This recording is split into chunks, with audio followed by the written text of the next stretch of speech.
იყიდა Liberty ბანკი და ეს ხდება ტელეკომპანია იმედის მიტოვების შემდეგ. ბაზის ბანკი, ანუ ჩინური კომპანიის ხელში გადავიდა Liberty. ის რომ მოლაპარაკებები მიმდინარეობდა, აქამდეც ცნობილი იყო, ახლა კი გარიგების შესახებ ოფიციალურად გამოცხადდა. რუხაძე ამტკიცებდა, რომ ბანკის გაყიდვას არანაირი კავშირი არ ექნებოდა სანქციებთან, მაგრამ ფაქტები საწინააღმდეგოზე მეტყველებს. ივანიშვილის პარტნიორი სანქციების საფრთხეს გრძნობდა, ბანკის გაყიდვას წინ უძღოდა პროპაგანდისტული არხის დატოვება, როგორც გითხარით, მიტოვება. Liberty საქართველოში პენსიონერებს ემსახურება, ცალკე საკითხია როგორ აკეთებს ამ საქმეს. ვნახოთ სიუჟეტი, შემდეგ კი გარიგების დეტალებზე რომან გოცირიძესთან ვისაუბრებთ. Am წარმოადგენთ და თქვენ გეკითხები ბატონო. რა წარმოადგენთ Liberty? თქვენი კომპანიებით აპირებთ თანამშრომლობას ტელეკომპანია იმედთან? ეს ფრაზა ირაკლი რუხაძემ ჯერ კიდევ ერთი თვის წინ თქვა. დღეს ის Liberty ბანკს მართლა აღარ წარმოადგენს. რუხაძემ საკუთარი ბანკის თითქმის 96% ჩინურ ბაზის ბანკს მიჰყიდა. დარჩენილი 4%-ის აქციებს კი მინორატორი აქციონერები და კომპანიაში მომუშავე ფიზიკური პირები ფლობენ. სახელმწიფოსა და პენსიონერებს შორის შუამავალი ბანკის გაყიდვამ უამრავი კითხვა გააჩინა. სწორედ ამიტომ გაჩნდა ბანკის ოფიციალურ ვებგვერდზე ხშირად დასმული კითხვების ველი. შეიცვლება თუ არა ჩემი ანგარიში ან ბარათი? არა, მომხმარებლის ანგარიშები, ბარათები და საბანკო პროდუქტები რჩება უცვლელი. უსაფრთხოდ არის თუ არა ჩემი ფინანსები, დეპოზიტები? დიახ, თქვენი დეპოზიტი, ფინანსები დაცულია. Liberty ბანკი საქმიანობს საქართველოს ეროვნული ბანკის მიერ დადგენილი უსაფრთხოების და ფინანსური მდგრადობის მოთხოვნების შესაბამისად, რაც უზრუნველყოფს საბანკო სისტემის სტაბილურობას. შეიცვლება თუ არა მომსახურე ფილიალები? არა, Liberty-ის მომსახურების ცენტრები და ფილიალები აგრძელებენ მუშაობას ჩვეულ რეჟიმში. შეიცვლება თუ არა ბანკის სახელი ან ბრენდი? არა, ამ ეტაპზე Liberty ბანკი აგრძელებს საქმიანობას საკუთარი ბრენდით. ნებისმიერი შესაძლო ცვლილებების შესახებ მომხმარებლები წინასწარ მიიღებენ ინფორმაციას. გაერთიანების პროცესი ჯერ არ დაწყებულა. ორი ბანკის შერწყმის დაწყებამდე დეტალები უცნობია. გახდება თუ არა ამ ორი ბანკის გაერთიანება საქართველოში მესამე ყველაზე დიდი კაპიტალის მქონე ბანკი და გაიზრდება თუ არა სფეროში კონკურენცია. არავინ იცის, როგორ განაგრძობს ახლა უკვე ერთი აღმასრულებელი დირექტორის დაქვემდებარებაში მყოფი ორი ბანკი მუშაობას და რა საერთო სტრატეგიაზე შეთანხმდებიან. შეუნარჩუნდება თუ არა Liberty ბანკს საკუთარი სახელი. დარგის სპეციალისტები ამბობენ, რომ ამ პროცესმა მომხმარებელი არ უნდა დააზიანოს.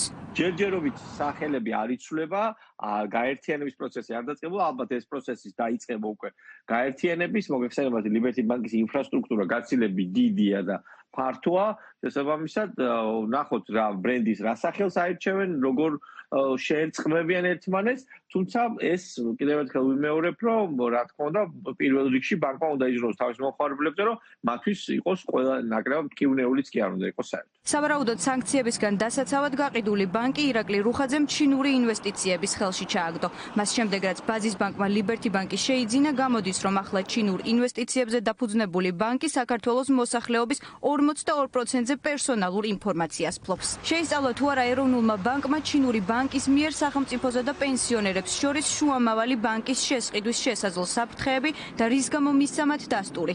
საბანკო სფეროს წარმომადგენლები მოსალოდნელ საფრთხეებზე პასუხისმგებლობას საქართველოს ეროვნულ ბანკს აკისრებენ და ხსნიან, რომ ასეთ დროს რეგულატორი ეროვნული ბანკია და მისი თანხმობის გარეშე მსგავსი ნაბიჯები ვერ გადაითქმევა. Liberty ბანკის უკან პირდაპირ თუ არაპირდაპირ იდგა ეს რუსული კაპიტალი და დღეს ბაზის ბანკი არ არის მარტო ბაზის ბანკი არის ხუალინგი, ანუ ჩინური ჯგუფია. შესაბამისად ეს ცალსახად ნიშნავს, რომ ჩინური ინტერესი იზრდება ამ ქვეყანაში. ესეთ გადაწყვეტილებები ჯერ ერთი მარტივად არ მიიღება, ანუ ეროვნული ბანკი არსებობს ამ ქვეყანაში და რეგულატორი ჩარეული არის, ან შეთანხმებულია. ხადია, რომ ბაზის ბანკი არის ჩინური ინვესტიცია, ცალსახა არის და კი, ჩინური ინვესტიცია, ანუ ჩინური ინტერესი ძლიერდება ამ ქვეყანაში. როგორ გამოიყენებს და რას იზამენ, მაგისი ახლა წინასწარმეტყველება შეუძლებელია. რუხაძის ამ ნაბიჯს ევროკავშირის სანქციებისგან გაქცევის სურვილად აფასებენ ივანიშვილის ოპონენტები. მათი თქმით, Liberty ბანკის გაყიდვაში ქართული ოცნების ხელი ურევია და იქ ჩინური ინვესტიციის ნაცვლად ქართული ოცნების ადგილობრივი ბანკების მიერ მობილიზებული თანხა შევიდა. ირაკლი რუხაძე ჯერ ბრიტანული სანქციების გამო გაიქცა იმედიდან, ახლა გაიქცა Liberty ბანკიდან, იმიტომ რომ მოლოდინი არის ევროკავშირის სანქციების, ორბანი დამარცხდა, ის თავარი წინაღობა გადალახულია ევროკავშირში, შესაბამისად Liberty ბანკში არა ჩინური ინვესტიცია, არამედ ადგილზე მობილიზებული, ორკესტრირებული, აი ესე ქართული ოცნების მიერ ორკესტრირებული თანხა შევიდა, ისევ იგივე კორუმპირებულმა ბანაკმა, ესე რომ ვთქვა, დაითრია ლიბერთი ბანკი, ვინაიდან კი ეს არის მათი შემოსავალი, მათ შორის პენსიონერების სესხები და ეს სესხები არათუ არ შემცირდება, არამედ გაიზრდება და მოლოდინი, რომელიც არსებობდა ჩინურ ინვესტიციასთან დაკავშირებით, რომელსაც სესხი უნდა გაეფებინა, ეს ყველაფერი არის, რა თქმა უნდა, ტყუილი და ფარსი. ირაკლი რუხაძე ცდილობს, რომ ის ფინანსური ვალდებულებები, ის ქონება, რომელიც მას აქვს, მოიცილოს, ვინაიდან ის არის სანქციების საფრთხის ქვეშ.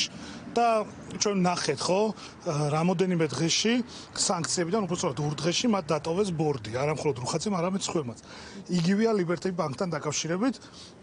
მიყიდა ჩინურ კონსორციუმს, რომელიც აკონტროლებს ასევე ბაზის ბანკს და მან ფაქტურად მოიცილა ის ფინანსური პასუხისმგებლობა, რაც მას აქვს. ეს არის და ეს ეშინია სანქციების და ეშინია იმ ევროკავშირის იქნება თუ ბრიტანეთის რეგულაციების და შეზღუდვების, რომელიც აუცილებლად მას დაეწესება და მიუხედავად ამისა, რომ ის იცილებს ამ ფინანსურ ვალდებულებებს, ის ვერ გაექცევა პასუხისმგებლობას. რატომ ყიდის ირაკლი რუხაძე ბიზნესებს ერთმანეთის მიყოლებით და ხომ არ არის ეს ნიშანი იმისა, რომ საერთოდაც სფეროდან წასვლას აპირებს? ბრიტანული სანქციების შიშით სიმბოლურად 1000 ლარად გაყიდული ტელეკომპანია იმედის შემდეგ, როგორც ჩანს, კვლავ სანქციებისგან შეშინებულმა რუხაძემ ლიბერთი ბანკი საბოლოოდ მაინც დათმო.